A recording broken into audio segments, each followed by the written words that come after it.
Hi, I'm Tova with Professor Pincushion, and today I'm going to show you how to do the knife pleat. Knife pleats are pleats that tend to all go in the same direction. You'll find them in garments, but they can also be used in home decor. I'll offer my own tips so that your knife pleats will turn out professional looking. Let's go ahead and get started.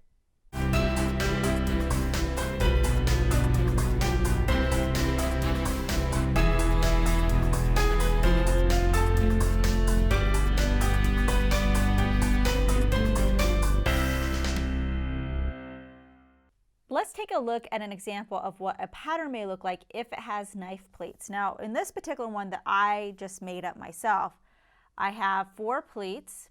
So you can see I have a dash line and then a solid line. So this is one, this is another one, and another one. You'll notice, usually with patterns, they'll have arrows to show which direction that you'll be folding your pleats. They're all going in the same direction, which is typical with knife pleats. Now mine, because I'm doing something that kind of is like a pillow, goes from the top of the pattern to the bottom of the pattern. If you're doing something like a skirt, it might just have your lines up here at the top, which is fine. But there's different ways that you can have it. The point is you're going to be taking one part, folding it to another line, and you're going to go in the same direction. Now if you want to create your own pattern, let's say you want to create a pillow as well, you need to add on to your pattern, because as you start pleating everything's going to start shrinking up. If it's something simple like a pillow, you can just add to the length of it. Just realize, like, this is 1 inch apart, so when I fold this to this, I'm losing it 1 inch. So if I want to make sure that my pillow is going to end up the same size, I want to at least add another inch on the end here to make up for that. If you're doing something that is a different shape, so it's not a rectangle like this, maybe it's a skirt, or maybe you want your pleats to go diagonally, one way that you can do that that's really easy, you're going to draw a line where you want your pleat to be, then you're going to cut on that line and insert a strip of paper that's going to be the width. So for in this case, maybe I'll add 1 inch and tape it right where that line is, and then you can just draw a little arrow so you know exactly where you want your pleat to be. One thing you don't want to do is put your pleats right next to each other. So you can see I have a little bit of a gap, which is 1 inch gap here. So I wouldn't do this pleat and then add another pleat right next to it, because all you're going to do is get your fabric looking like an accordion where they're just going to be stacked on top of each other, instead of having a pleat, having a little bit of space, and then having your next pleat. Whatever marks you have on your pattern, you're going to then want to transfer it to your fabric. So you can see I have a bunch of pleats lined up, dash lines and solid lines. Now if you're doing something like a skirt and you just want a soft pleat, sometimes your lines are only going to be in this top portion. So you would take your dash line, you're going to fold it on right on that dash line or whatever line you have in the direction that you're folding it in. And it's going to be right on that fold line, and you're going to go to the line next to it. And so you just have to pin up here. If you want more defined pleats, you're going to do it for the whole length. So I'm folding on my first line, bringing it to my second line, and I'm going to pin it like this. This is so we can press it and we can get a nice crisp press for the whole length of the pleat. And it also depends on what kind of fabric you're using. If you want a more defined pleat, you're obviously going to want to use a fabric that really holds your pressing very well, like a cotton or a poly cotton. If you're doing something like a knit, it's really not going to hold it well. It's not very good for pleating. So once I have my first one done, I'm going to pin it into place. Just going to grab a couple of pins, pin through all layers so it makes it nice for ironing. I'm just going to do a couple of pins here, and then I'm going to go ahead and do the next one. So now I'm going to my next line. Again, you don't want to do it right next to it, because all you're going to do is just stack everything on top of each other and you're not going to get the look that you want. So I'm going to go to this next one, fold right along that first line, and then bring it to the second line, and then pin it, and then so on. This is what it looks like when it's all pinned up. You can see that my fabric definitely shrank. Now you want to go ahead and iron it once it's all pinned up, and you want to have your heat setting on the highest heat setting that your fabric can handle. So if you're doing a cotton, then you can do a high heat setting, especially if you want those defined pleats.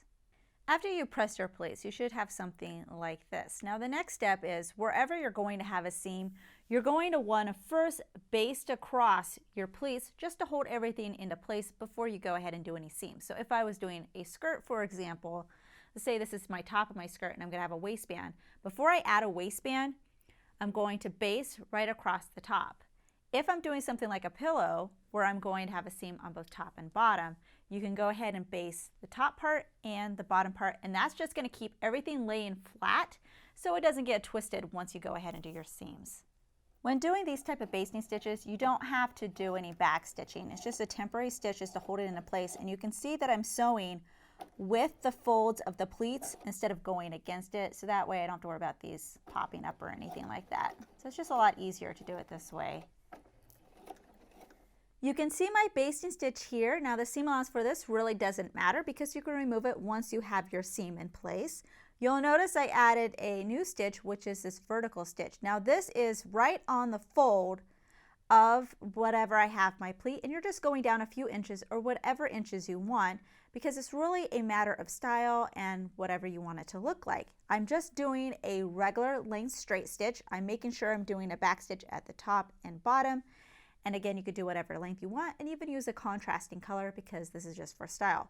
What it's doing is, since you're stitching it right on the end, it's giving you a nice defined pleat up here at the top, but it's still allowing the bottom of the pleat to open up. So it's just giving you a little bit more definition at the top.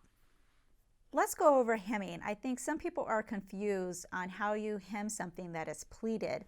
And maybe the confusion is they think they're just folding this under and doing a hem, but then your pleats are all connected at the bottom, and we kind of want it to be open like this, like an accordion. So this is what I do. I just open it up, I do my hem, and then I refold it and I press it.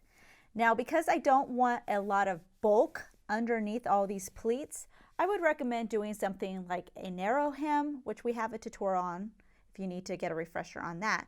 Or I just do sort of an overcast stitch all down here at the bottom so the edge is kind of finished, and then I can just fold it over once and do a very small hem, and then I can refold and repress, and that way you're not going to have a lot of bulk underneath. We're going to pretend this is my skirt and I just hemmed it up. So if we were to look at the back of this, I just did a quick overcast, folded it under about 1/4 of an inch, and then just did a stitch right on top. So it's a nice small hem, doesn't have a lot of bulk. And then I refolded it and I pressed it. So I have the nice defined look at the top, and then it's kind of a little bit more open here on the bottom, but it has a nice finished edge because now we have that hem in place. New tutorials are released weekly, so please subscribe to be notified of the next release. Make sure to check out our other videos and visit ProfessorPincushion.com to view our complete library with well over 200 sewing video tutorials, including our exclusive premium content. Our premium membership is only $5 a month for unlimited access and only available at ProfessorPincushion.com. Also, don't forget to download our mobile app for videos on the go. Thanks for watching.